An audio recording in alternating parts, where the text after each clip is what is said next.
I'm taking it that we're live right now, and that's a good thing because I haven't been on in like 2 weeks, and yeah, all my phones are going off right now. I'm gonna try to track people's comments on YouTube, so let me do that real quick. I haven't been on in a cool minute, and I'm kind of excited to be back. Um, Most of you guys should know why. I stated it in the channel update video that moving to a new place, not going to have any Wi-Fi connection for a while, so um, let's bring up the live chat. Okay, I got it going here. All right, so I'm back, and I'm happy to be back. I really am, because this is what I love to do. I love to get on YouTube. I'd love to blog about mobile technology. I may not blog about the most popular things, or I may not share the same opinions as everybody else, but that's the point of my show. It's my opinions, and I welcome everyone else's opinions. So we can all share opinions. So anyways, since I'm back on, a couple of things that I do want to talk about and just kind of go over. So one would be the Nexus Launcher. Now this was absolutely pretty cool. I'm going to do a demo video about it. I'm pretty sure someone has already, so you guys probably already know what the Nexus Launcher looks like. But if you don't, I got you covered. I will do a video about it, probably upload it later today because I am so excited to be back. So I'll probably get that video out. But anyways, the Nexus Launcher, I think, looks pretty cool. It's simple, it's simplified, it works. And it just kind of changes the way that we look at our Android smartphones. I mean, you don't have the little app drawer icon at the bottom anymore. What the hell do they call it? See, I've been out of the game so long, I forgot all these things. But you guys know what I'm talking about. Those are gone. And basically, it brought back like the days of Eclair and Donut. If you guys remember Android in those days, where basically you slid up for your app drawer rather than actually tapping an icon and having it launch. The Nexus Launcher kind of incorporates that now. So basically you have like this whole row at the bottom. Actually, you know what? I can show you guys right now. Hold on. This is like so unprepared. So unprepared that, yeah, it's just, let me boot up my G Stylo because I actually have it on my G Stylo. I have it as my stock launcher. So basically, I can show you guys that as soon as it boots up. But I like the feel of it, and it's not the Google Now launcher. Okay, Google Now launcher, totally different launcher. Nexus Launcher, thumbs up. I think personally, I think it looks great. I've seen some people's comments and posts about it. Some people don't like it, or it's too confusing. I don't know how it's too confusing, but I'm not going to be, a D about it or an a-hole about it because some people just don't get it. So, but I think it's simplified. I think it's very simple. I like how it looks. I like the fact that they kind of done away with the Google search bar on the top. So let me put it in airplane mode so it doesn't like interrupt. But anyway, so this is what it looks like now. Okay, simple as that. You tap that for your Google search, and there it is. And you swipe up to get to your app drawer. Which, yes, I know I'm in airplane mode. Quit asking. Which is very simple. So you guys kind of see, like, it doesn't have that app drawer icon on this bottom row right here. I just keep whatever apps that I normally use right there. A couple of folders. What do they look like right here? And yeah, just swipe up and you get to your app drawer. So I mean, it's very simplified. If you want your Google Now cards, basically, the Google Now on tap right there, and then you tap, the Google icon, and your cards, your Google Now cards will pop up. So like I said, I mean, it's very simple, very easy to use, and you don't feel like you're going here, there, and everywhere for every little thing. Like everything is just right there in front of you to use right off the bat. So the Nexus Launcher, in my opinion, big thumbs up. Hey, good morning, Paul Tech. Good morning, Silent. What's up? This, yeah. So I'm reading YouTube comments from my phone right there. I should prop it up like that so I can see it better. But anyways, yeah, the Nexus Launcher, big thumbs up. Way to go, Google, on that one. I believe. But yeah, so I have it on multiple devices. I do use it on my Galaxy J7. In place of TouchWiz, I use the Nexus Launcher, and I think it's wonderful. I mean, do I think it's better than the Google Now launcher? They're kind of on par, in my opinion. They're kind of on par. Nexus Launcher looks good. Is that the one on the Tribute 5?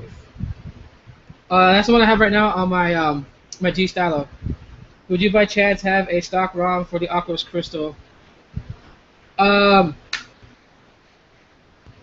Not anymore. I can tell you that right now. For the Aquos Crystal, I did have a twerp backup, but that is now gone. So I apologize. I don't have it anymore. But anyways, yeah, Nexus Launcher, pretty awesome. Kudos on that one. Kind of shifting tracks here. Now, it's been a while now since Pokemon Go has been out, and I've ranted about this game a few times. I have a different rant, sort of, in that same sense. Sorry, no, I don't have a recovery. Sorry.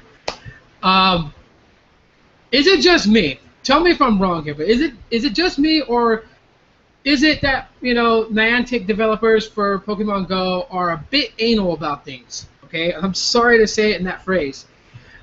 Recently, with the most recent update now, because people were using quirky methods to hatch Pokemon eggs, like driving around in a car, attaching it to a fan, like such in my background right there, and having it spin around. So now they have this thing that if you are moving too fast by GPS, this little message pops up, and it's basically wants to know. It has an option to click that says "I'm a passenger," which means that you're sitting in a car, or on a bus, or on a train, or something.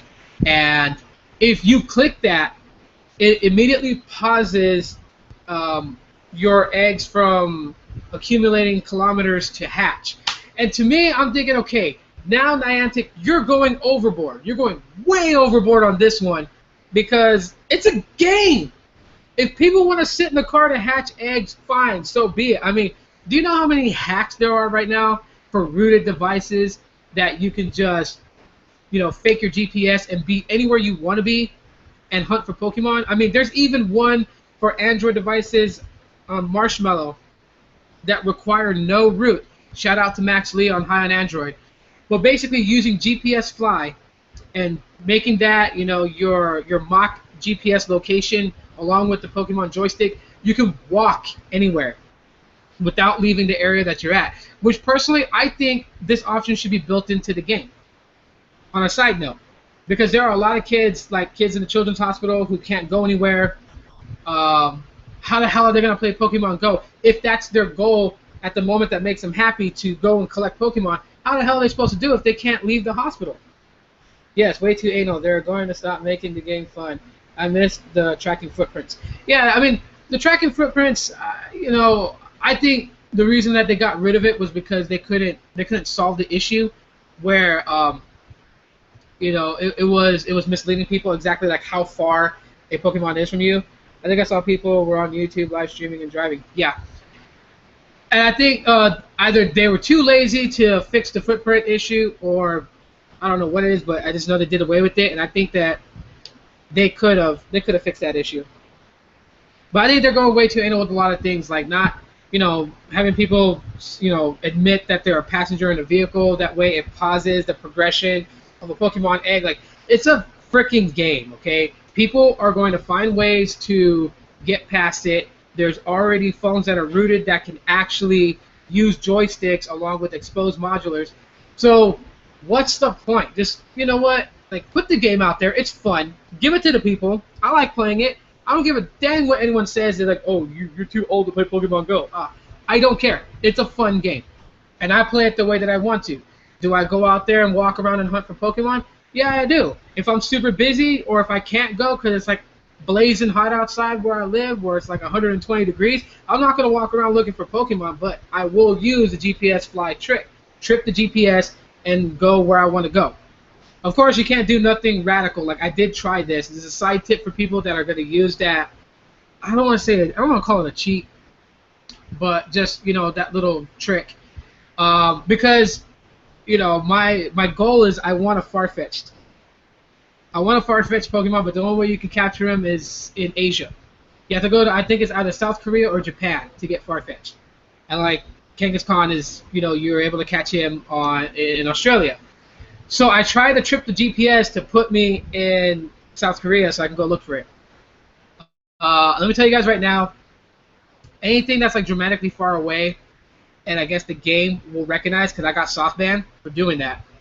I think it's because I was in downtown Phoenix, and then like 10 minutes later, I jumped and I was in Seoul, Korea. So yeah, don't do anything dramatically like that. I also found out that if you actually turn the game off and then trip your GPS to a different location and then relaunch the game, it may sometimes work. It just has to be like within reason. So like I tried to put myself in Hawaii and it worked if I did it like over 6 hours, waited to play the game. It worked because I made a flight from where I'm at to Hawaii is like 6 hours long. So I didn't get soft banned.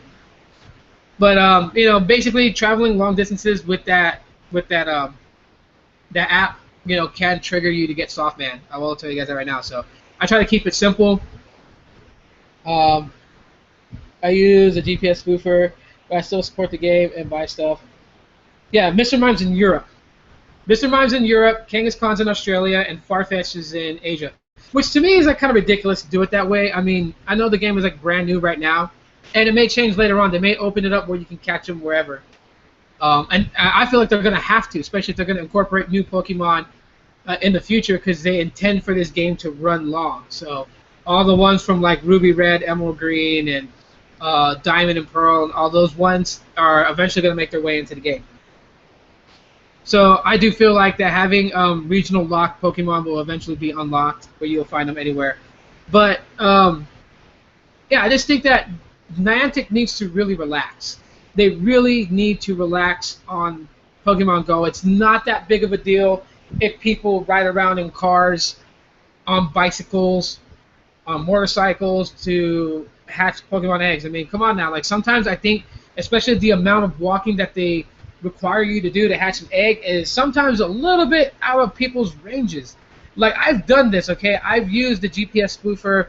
I walked a 5-kilometer egg, and literally the distance was like amazing to me how far I had to walk before I got the little O, and then the little egg that looks like a Yoshi egg from Mario start to crack and hatch. So to me, I think it's a little ridiculous. It's just like the price that they charge for things too. Like I honestly think like Pokeball should be like 10 cents a piece rather than like was it how much is it? Is it like 20 for 99 cents? I don't remember because I've been using a GPS spoofer, so I've been like collecting Pokeballs from all the Pokestops out there. It's just insane. Right now, if you're playing Pokemon Go, tell me. I'll read in the comments. What was your best catch so far? Out of curiosity. Yeah, the 5 kilometers should be about 3 miles. Yet on my GPS spoofer, I walked 7 miles and then it hatched. So I walked twice the amount on the GPS spoofer. I mean, I didn't walk 7 miles.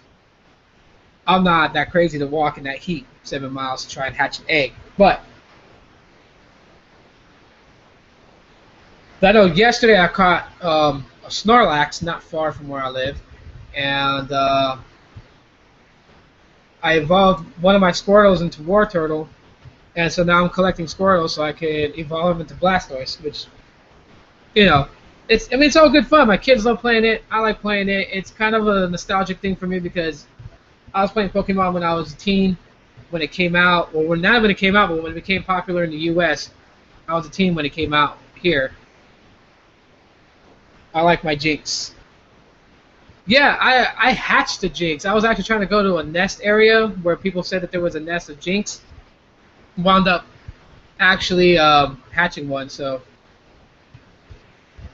that's probably the only thing that I've hatched. I'm trying to get a Ghastly, but everywhere that they claim in the state of Arizona is like a Ghastly nest, nothing has spawned.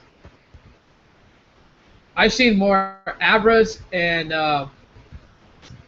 Bulbasaur in areas where they say that Ghastly would spawn.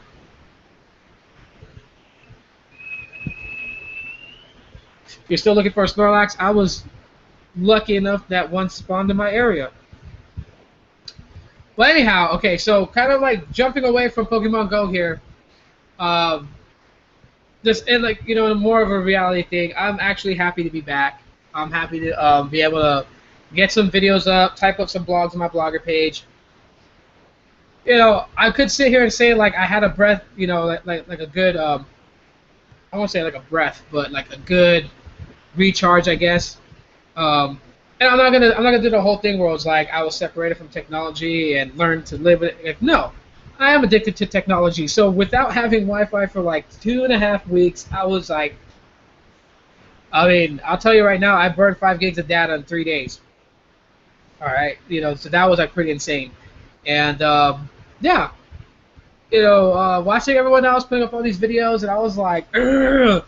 It was like grinding teeth because like, guys like Paul Tech, CV Tech, Tech Right, Toodaloot TV, Budget Tech Reviews, like all of them were like putting up pretty awesome videos. Magic Tech Reviews, John, I mean, you guys are putting up like great videos, and it was like, I had to sit on the sidelines. It was like I was injured for a while, like on the sidelines, type of thing, and it was like, need to get back on, need to get back on my daily routine.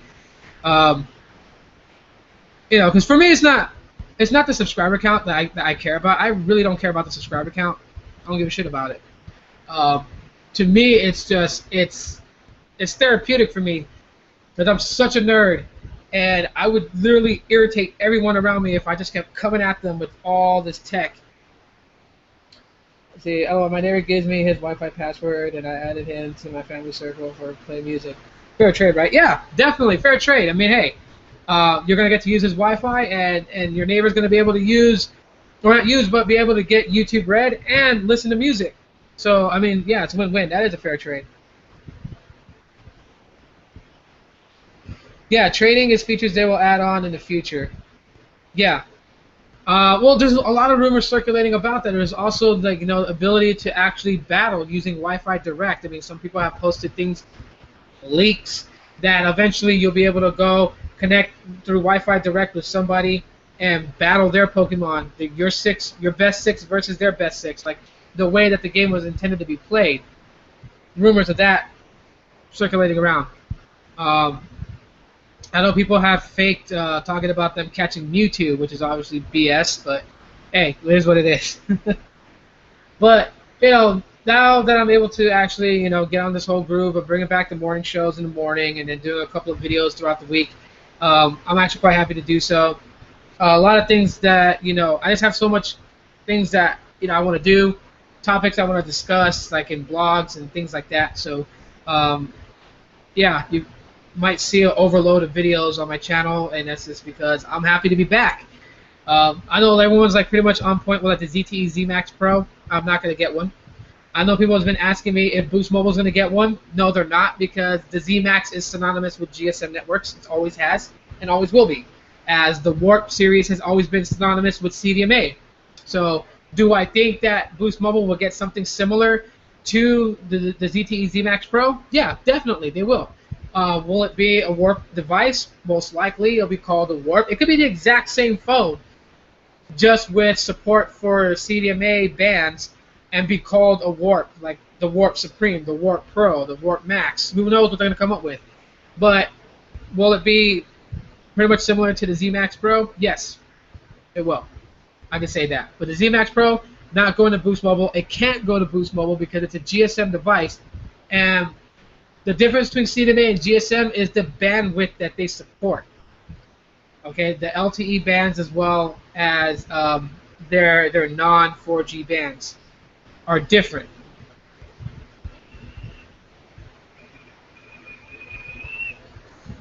No, I believe Nintendo has their hand in Pokemon Go. This was like in the way people looked at it was more of like the whole Miitomo was okay. It wasn't the best thing, but it's okay. And then Pokemon Go was like what launched it for Nintendo on smartphones. So, do I think that and some people have said this too. They speculate that maybe Miitomo might be a setup for some sort of like interactive chat between Pokemon Go players. And I wouldn't say that's way out there. That does seem like something that they might do in the future, is bring some sort of way for all of us to connect. Um, that's something that I do feel like they might intentionally do in the future. Hi, man. So I do feel like in the future there will be some sort of interaction, a way to do it, like a Pokemon Go chat, like call it PoGo chat. I do feel that'll come in the future. And yes, Nintendo does have its fingers within Pokemon Go. It's not just licensed to Niantic, but they actually have a bit of role in the whole development of the game and future development of the game. Whew, that was a lot.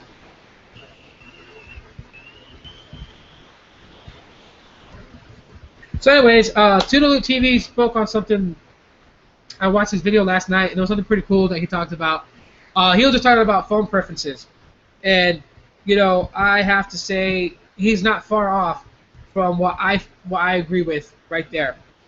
Phone preferences, because nowadays everyone's shooting for the massive, bigger phones, but there is still a market for people who don't care about having a 6-inch device, a 5.5-inch device, a 5.7-inch device. Like some people just want something that's like 5 inches and under. Some people want phones that are actually 4 inches. Other people might say that's insane, but that's not insane. It's all about preferences. And for me, I always tell people, like, it's what you want. I really dislike it when people jump on bandwagons just because one person got a phone, then they feel like I have to get that phone. And then they see another YouTuber unbox this phone, and it's like, I have to get that phone. Like, spend some time with the phone that you bought and actually use it. And use it and find all the good points about it, find all the bad points about it. Jumping on every phone that every YouTuber reviewer gets, all you're doing is spending money that could have been spent better somewhere else. I think I've always said this. The plan has always been for for people to not get set with a smartphone. So, you buy a phone, they don't want you to be like, this is my phone until it breaks. Which some people could actually say that this is going to be my phone for the next 10 years. They're not going to make money that way. So they always have to outdo the last phone. They always have to stop development for a phone in particular, so that way the new model that's coming in will be what's going to pull you to go and buy it, to have the latest and greatest. So for me, I think people shouldn't really jump on the whole bandwagon of like, oh, I see, Aloha Android unbox a J7, I'm going to get a J7. Like, no. If it's time for you to actually upgrade, like really upgrade, like, I mean, like your phone is like 3 years old, outdated, then sure, why not? Upgrade. But if you bought, like, say, a Stylo 2, and then you saw that I myself got the J7, when I tell you that the J7 is a dope phone, doesn't mean like okay, your Stylo 2 sucks, go and get a J7. Like, no, you got the Stylo 2, use it for everything you can to get out of it until the phone either fails, is obsolete, or breaks, and then upgrade to another phone. So that's a message I want to pass out to everybody. Let me read another comment here. Not going to lie, I love my Stylo 2, but I have big hands. I love the camera. It's amazing, but I replaced the stock camera with banking camera as it has manual focus. Yeah, they're right on. It took me 2 years to upgrade. That's a good time, Diane. That's a good time to upgrade. 2 years, minimum 2 years. Any sooner than that, you're pretty much, like, to me, you're pretty much wasting money. And then people on this high horse trip of I have the best phone and my phone is dope, like, people gotta understand, at the end of the day, something is going to come and knock your phone off its pedestal. It's inevitable. It happens. How do I know this, and how can I prove it? Look at the Galaxy S line. How many S series phones are there? How many Galaxy Note series phones are there? Come on now, and they're supposed to be like top dog phones, right? But if they were such the best, something comes along and trumps it, so they have to come up with something else to trump that phone. It's a never-ending cycle. It's a hamster wheel, and we're just running along for the ride. So, you know what?